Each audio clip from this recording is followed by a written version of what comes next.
শাওণ মাহত যদি কোনো ছোৱালীৰ প্ৰথম মাহেকীয়া ঋতু আৰম্ভ হয়, মানে আদ্য ঋতু হয় বা পুষ্পিতা হোৱা বুলি কোৱা হয়, তেন্তে ইয়াক কিয় ইমান বিশেষ বুলি কোৱা হয়? ই শুভ নে অশুভ? বহু পুৰণি লোকবিশ্বাসত ইয়াৰ সৈতে ভাগ্য, বিবাহ আৰু ভৱিষ্যত জীৱনৰ বিভিন্ন কথা জড়িত বুলি কোৱা হয়। আজিৰ এই ভিডিঅ'ত আমি জানিম শাওণ মাহত আদ্য ঋতু হোৱাৰ বিষয়ে প্ৰচলিত বিশ্বাসসমূহ কি হয় আৰু ইয়াৰ আঁৰৰ বাস্তৱ কথাও আলোচনা কৰিম। গতিকে ভিডিঅ'টো শেষলৈকে চাই থাকক। বেছি পলম নকৰি আহক তেন্তে আৰম্ভ কৰোঁ। শাওণ মাহত আদ্য ঋতু হ'লে মানে পুষ্পিতা হ'লে ধন সম্পত্তিৰ ক্ষেত্ৰত কেনেকুৱা হয়? দৰ্শকবৃন্দ, এতিয়া জানো আহক শাওণ মাহত যদি কোনো ছোৱালীৰ আদ্য ঋতু হয় আৰম্ভ হয়, তেন্তে ধন সম্পত্তি আৰু আৰ্থিক জীৱনক লৈ প্ৰচলিত লোকবিশ্বাসে কি কয়।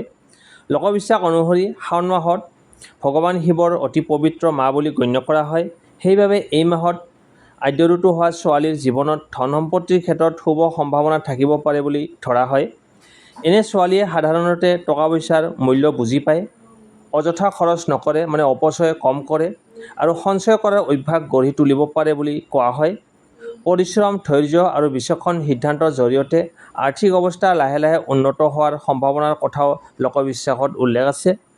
কিছুমান পৰম্পৰাগত ধাৰণাত কোৱা হয় যে বিবাহৰ পিছত পৰিয়ালত আৰ্থিক স্থিৰতা বৃদ্ধি পাব পাৰে, কিন্তু ইয়াক নিশ্চিত ভৱিষ্যতবাণী বুলি ধৰা উচিত নহয়। বাস্তৱ জীৱনত ধন সম্পত্তি, শিক্ষা, দক্ষতা, পৰিশ্ৰম, সুযোগ আৰু সঠিক সিদ্ধান্তৰ ওপৰত অধিক নিৰ্ভৰ কৰে।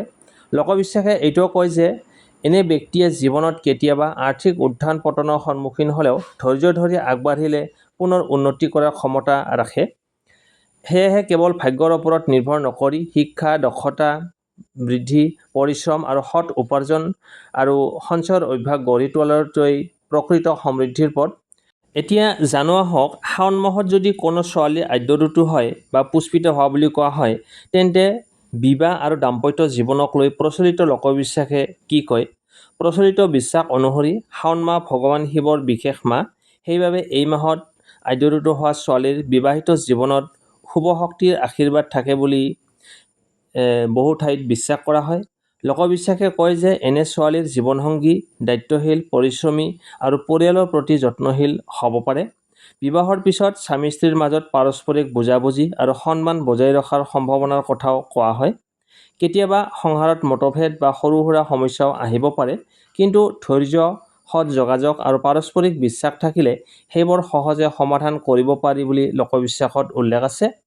কিছুমান পৰম্পৰাগত ধাৰণাত কোৱা হয় যে বিবাহৰ পিছত আৰ্থিক স্থিৰতা আৰু পৰিয়ালৰ সুখ শান্তি ক্ৰমে বৃদ্ধি পায়, কিন্তু এইবোৰক নিশ্চিত ভৱিষ্যতবাণী বুলি ধৰা উচিত নহয়।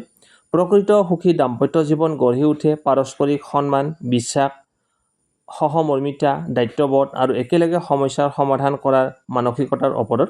সেয়ে কেৱল কোনো লোকবিশ্বাসৰ ওপৰত নিৰ্ভৰ নকৰি নিজৰ জীৱনৰ সিদ্ধান্ত সদায় বাস্তৱ পৰিস্থিতি, মূল্যবোধ আৰু সুসম্পৰ্কৰ ভিত্তিত লোৱাটোৱে অধিক গুৰুত্বপূৰ্ণ।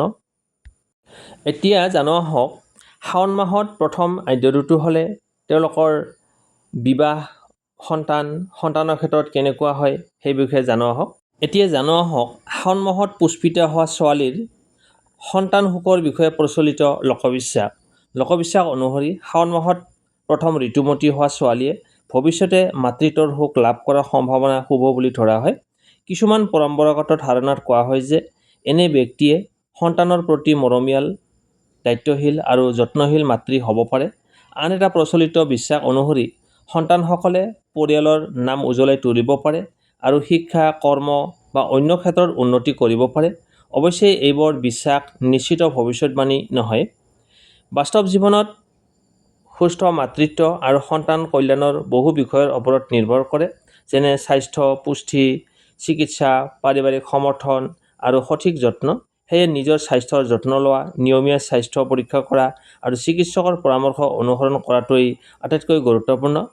এতিয়া জানো আহক শাওণ মাহত পুষ্পিতা হোৱা ছোৱালীৰ ভাগ্যৰ বিষয়ে প্ৰচলিত লোকবিশ্বাসে কি কয়, মানে ভাগ্য কেনেকুৱা হ'ব। লোকবিশ্বাস অনুসৰি শাওণ মাহ ভগৱান শিৱৰ অতি পবিত্ৰ মাহ। সেইবাবে এই মাহত প্ৰথম ঋতুমতী হোৱা ছোৱালীৰ জীৱনত শুভ শক্তিৰ প্ৰভাৱ থাকিব পাৰে বুলি বিশ্বাস কৰা হয়। জীৱনত বাধা আহিলেও ধৈৰ্য আৰু পৰিশ্ৰমৰ জৰিয়তে আগবাঢ়ি যোৱাৰ ক্ষমতা থাকে বুলি কোৱা হয়। কিছুমান পৰম্পৰাগত বিশ্বাসত উল্লেখ আছে যে এনে ব্যক্তিৰ ভাগ্য লাহে লাহে উজ্জ্বল হ'ব পাৰে। শিক্ষা, কৰ্মজীৱন, সংসাৰ বা আৰ্থিক ক্ষেত্ৰত সুযোগ আহিলেও সেই সুযোগক সঠিকভাৱে ব্যৱহাৰ কৰিলে উন্নতি লাভ কৰাৰ সম্ভাৱনা থাকে বুলি ধৰা হয়। লোকবিশ্বাসে এইটোও কয় যে জীৱনত সকলো কাম কেৱল ভাগ্যৰ ওপৰত এৰি নিদিব।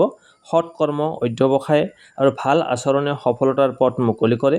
শুভ সময় আহিলেও পৰিশ্ৰম নকৰিলে ফল আশা কৰা কঠিন। যদি ভগৱান শিৱৰ প্ৰতি ভক্তি, সত্যবাদিতা, দয়াশীলতা আৰু সৎ পথ অনুসৰণ কৰা হয় তেন্তে মানসিক শান্তি আৰু আত্মবিশ্বাস বৃদ্ধি পায় বুলি বহু মানুহে বিশ্বাস কৰে। এতিয়া জানো আহক শাওণ মাহত আদ্য ঋতু হোৱা ছোৱালীৰ প্ৰেম জীৱনক লৈ প্ৰচলিত লোকবিশ্বাসে কি কয়।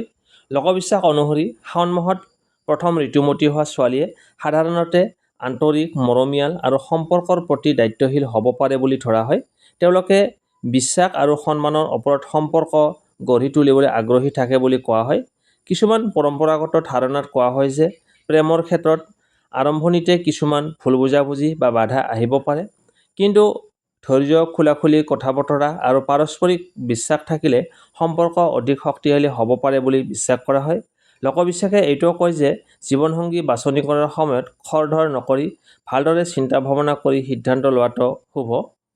এতিয়া জানো আহক শাওণ মাহত পুষ্পিতা হোৱা ছোৱালীৰ বাবে শুভ তাৰিখ, শুভ সংখ্যা আৰু ৰং লগতে প্ৰতিকাৰনো কি হ'ব। প্ৰচলিত লোকবিশ্বাস ভিত্তিক শুভ সংকেত শুভ তাৰিখ হ'ব 2, 5, 7, 11, 16, 21 আৰু 25 তাৰিখ শুভ বুলি কিছুমান পৰম্পৰাগতভাৱে ধৰা হয়। শুভ সংখ্যা হ'ব 2, 5 আৰু 7। শুভ ৰং হ'ব বগা, সেউজীয়া আৰু আকাশী। এই ৰঙসমূহ শান্তি, পবিত্ৰতা, ইতিবাচকতা আৰু নতুন আৰম্ভণিৰ প্ৰতীক বুলি বহুতে বিশ্বাস কৰে। এতিয়া লৈ আহিছোঁ শাওণ মাহত পুষ্পিতা হোৱা ছোৱালীৰ বাবে প্ৰতিকাৰনো কি হ'ব সেই বিষয়ে জানো আহক। ভিডিঅ'ৰ শেষত জানো আহক কিছুমান প্ৰচলিত লোকবিশ্বাস ভিত্তিক শুভ প্ৰতিকাৰ। এইবোৰ ধৰ্মীয় বা সাংস্কৃতিক আচাৰ অনুষ্ঠান, বৈজ্ঞানিকভাৱে প্ৰমাণিত উপায় নহয়। শাওণ মাহত ভগৱান শিৱৰ নাম স্মৰণ কৰা, ওম নমঃ শিৱায় এই মন্ত্ৰটো ভক্তিভাৱে জপ কৰা আৰু অন্তৰৰ পৰা প্ৰাৰ্থনা কৰাটো বহু ভক্তই শুভ বুলি গণ্য কৰা হয়। সোমবাৰে শিৱ মন্দিৰলৈ গৈ ভক্তিভাৱে পূজা অৰ্চনা কৰা বা সাধ্য অনুসাৰে দান ধৰ্ম কৰাটো কিছুমান পৰম্পৰাগত শুভ বুলি ধৰা হয়। পিতৃ-মাতৃ আৰু জ্যেষ্ঠসকলক সন্মান কৰা, সত্য কথা কোৱা, আনক সহায় কৰা আৰু সৎ পথত চলাও বহু লোকবিশ্বাসত ভাগ্যৰ উন্নতিৰ অন্যতম উপায় বুলি কোৱা হয়। নিজৰ স্বাস্থ্য আৰু পৰিষ্কাৰ পৰিচ্ছন্নতাৰ যত্ন লোৱাটো অতি গুৰুত্বপূৰ্ণ। নিয়মীয়া পুষ্টিকৰ আহাৰ, পৰ্যাপ্ত পৰিমাণে ৰেষ্ট লোৱা আৰু প্ৰয়োজন হ'লে চিকিৎসকৰ পৰামৰ্শ লোৱাটো সদায় প্ৰয়োজনীয়। শেষত মনত ৰাখিব প্ৰকৃত শুভ প্ৰতিকাৰ হৈছে সৎকৰ্ম, পৰিশ্ৰম, ইতিবাচক মনোভাৱ, ঈশ্বৰৰ প্ৰতি ভক্তি আৰু সকলোৰে মংগল কামনা কৰা। এই গুণবোৰেই জীৱন অধিক সুন্দৰ আৰু অৰ্থপূৰ্ণ কৰি তুলিব পাৰে। বন্ধু-বান্ধৱীসকল, আজিৰ ভিডিঅ'টোত আমি শাওণ মাহত আদ্য ঋতু হোৱা ছোৱালীৰ বিষয়ে তেওঁলোকৰনো ফলাফল কি হয় সেই বিষয়ে আলোচনা কৰিলোঁ। পুনৰ এবাৰ মনত ৰাখিব এইবোৰ লোকবিশ্বাস। যদি ভিডিঅ'টো আপোনালোকৰ ভাল লাগিল তেন্তে লাইক কৰক, কমেণ্ট কৰি আপোনাৰ মতামত জনাওক আৰু এনেধৰণৰ অসমীয়া, জ্যোতিষ, ৰাশিফল আৰু লোকবিশ্বাস ভিত্তিক তথ্য পাই থাকিবলৈ আমাৰ চেনেলটো ছাবস্ক্ৰাইব কৰি বেল আইকনটো নিশ্চয় অন কৰি ৰাখিব। চোৱাৰ বাবে সকলোকে আন্তৰিক ধন্যবাদ। আকৌ লগ পাম এটা নতুন আৰু তথ্য সমৃদ্ধ ভিডিঅ'ৰ সৈতে। তেতিয়ালৈকে সকলো সুস্থ থাকক, সুখী থাকক। ধন্যবাদ।